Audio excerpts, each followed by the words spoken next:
All right, here's a few news articles that I thought were interesting. This one is very interesting. The European gang has been selling car hacking tools to thieves, and they're light on technical details, but what they say is they have what they had. The older technique to do this was a relay. Relay theft's been around for a while, and these are very simple. You have an amplifier, and you stand near somebody that has the key fob, and you amplify the signal and take it to the car, so the car thinks the key is in the car, near the car, and that would help you start the car and steal it. And that's just a matter of amplifying it, but of course that only works if you can figure out who owns the car and like stand next to them with the amplifier while they're shopping at the mall or something, and have your other person on the gang relay it. That's what they say. Now what this stuff does is incredible. It does some kind of update. It replaces the software of the vehicle, allowing the doors to be opened and the ignition to be started without the key fob. So it sounds like it replaces the software in the car somehow, which is very interesting. I would think that car updates are signed, like firmware updates or something. So apparently they've defeated all that somehow. And I would sure like to have a breakdown and analysis of how that tool works, because that sounds like an interesting attack. So there's ransomware that infected a bunch of people, and they asked for a relatively modest ransom of like $300 worth of Bitcoin. But anyway, the police had a really good trick. You'd go to a website, and you'd put in something like the transaction number to prove that you'd sent them the Bitcoin, and it would immediately give you the key. So what they did was wait until the Bitcoin blockchain had high latency, which apparently has been happening again lately. So transactions take a long time to go through. They're able to go to the website, send the Bitcoin, get the key, and then cancel the Bitcoin transaction before it goes through.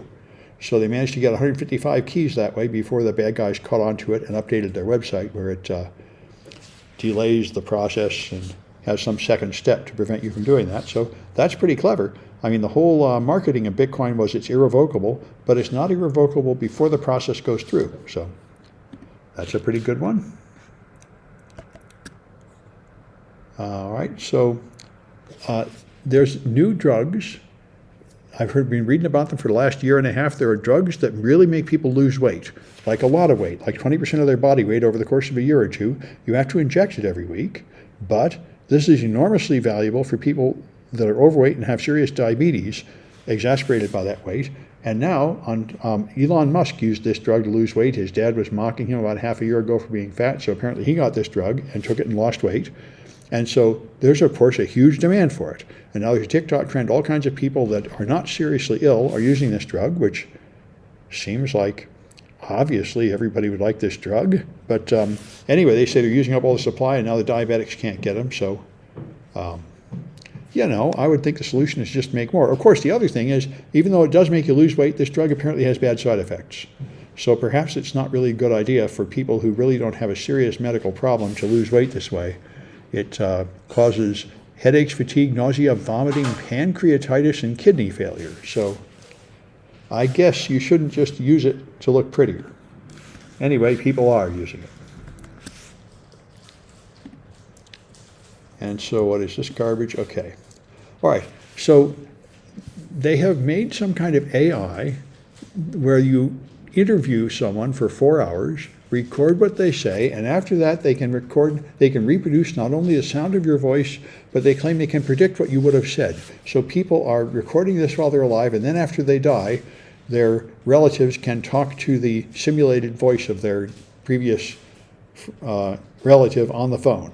And so people are deciding whether this is moral or fun or something, but apparently it's popular. It reminds me of people who clone their dogs so they can have another dog a lot like the last one, and so on.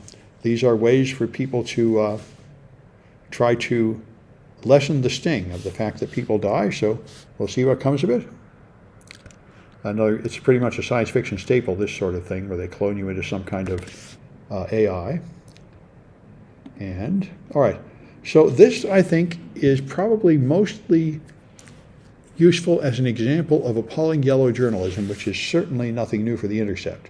They sound like you're going to have the Terminator or RoboCop wandering around killing people, but what it is it's a drone, a robot, which has been around for a long time. It is a robot to blow up bombs.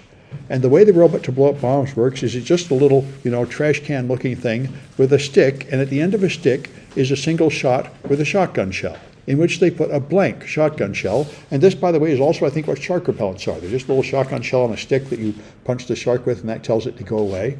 And so you put a blank in there, and it'll make enough concussion to set off a bomb, which is what they're for.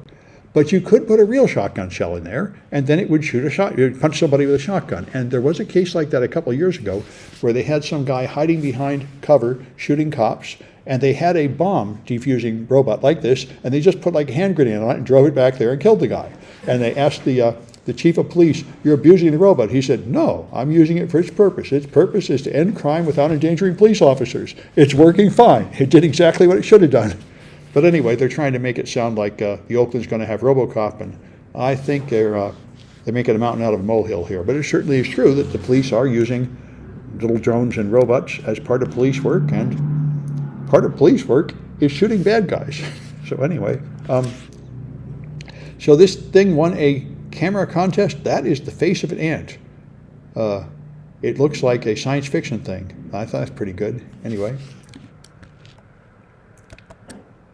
And so this was all, Rachel Maddow's show last night was all about this and very well presented. And we heard about this at the time, but now a House panel has said it's all true.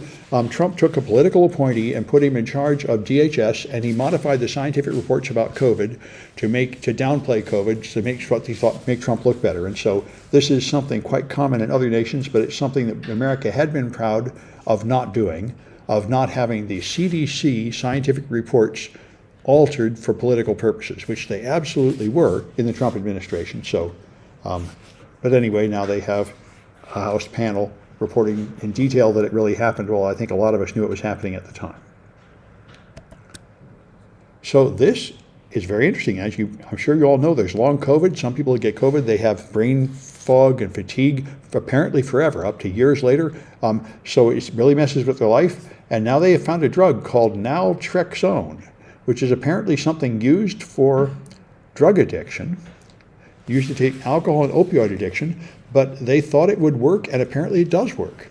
I don't understand why they figured it would work, but it's been used to treat a similar complex called myalgic encephalomyelitis, which is chronic fatigue syndrome. So apparently it has other, so anyway, it's the first drug I've heard that is effective in this case, and so this is good. It sounds pretty good. Maybe they'll have a treatment for long COVID brain fog, which I must say is one of the things I've feared most about catching COVID. That and heart disease are the things that really sound bad about getting COVID. Anyway, so that sounds like progress. So Elon Musk, some official in Ukraine, Elon Musk tweeted a poll about a week ago saying, "Okay, I'm going to end the war in Ukraine. Shall we give them this or give them that or give them that?" And some Ukrainian official said, "Why don't you just buzz off and stop telling us what to do?" And he said, "Fine, I'm going to quit giving you Starlink for free," which he's very much like Trump. He's very much into petulant revenge on anybody that dares to resist him. Remember, there was a cave diver trying to rescue kids in like France, and he accused the guy of being a pedophile based on nothing because he offered to send in a robot. And they said, "We don't want to use your robot. We're going to just send in normal drivers." And because he was insulted, he called the guy pedophile and tried to destroy his life. He does a lot of that, petty, childish revenge, just like Trump. Anyway, so then he said, "I'm not going to put any more Starlink in Ukraine unless the U.S. government pays me for it, a very high fee." And they got a huge negative reaction. So now he's changed his mind and said he's just going to ask people to donate money for the Starlinks that are going up there. So anyway, it's the thing about Musk, again, very much like Trump. He is a media manipulator. His whole thing is to stay famous, to keep himself in the news, to get a lot of buzz about him, to keep his stock price trading at 10 times what it's worth. Tesla is a meme stock.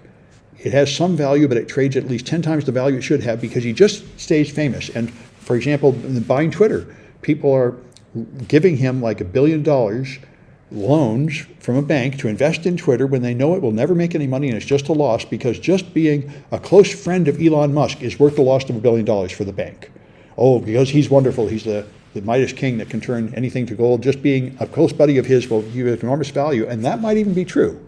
But he does it by, just making sure that all the news is always about him. He's always in the headlines, and he's very, very famous. So is like Trump, he's figured out how to parlay internet fame into real value. He's only asking $20 million a month. 20 million a month? Yeah, it's not that much. Yeah. But anyway, all right. And somebody has a link. Elon Musk. Let's see. Mayor Breed slams Elon Musk. Oh my goodness, and calls out Mark Benioff. Wow, I didn't see this one. What does Mayor Breed have against them? Well, I guess I'm not going to find out. Anyway, some Tesla owes all success to California. I've heard that one, where I know Tesla. There we go, private way. So what? Nope. Okay. Another refresh in a private mode. Oh, good. Nope. If you can save it a file. Yeah. If I load it through Burp, the other thing I can do is load it through Burp. Actually, another thing I can do, I can probably just inspect this and delete that thing on top, but then it won't scroll. That's what happens. Yeah, if you can get rid of the patch, you get the stories. Yeah. There. Now it's there, but I think I won't be able to scroll. So the only I know is to be to load it through Burp. Anyway, Mayor Breed is fighting with Elon Musk. Everybody's fighting with Elon Musk. All right, let me stop this recording.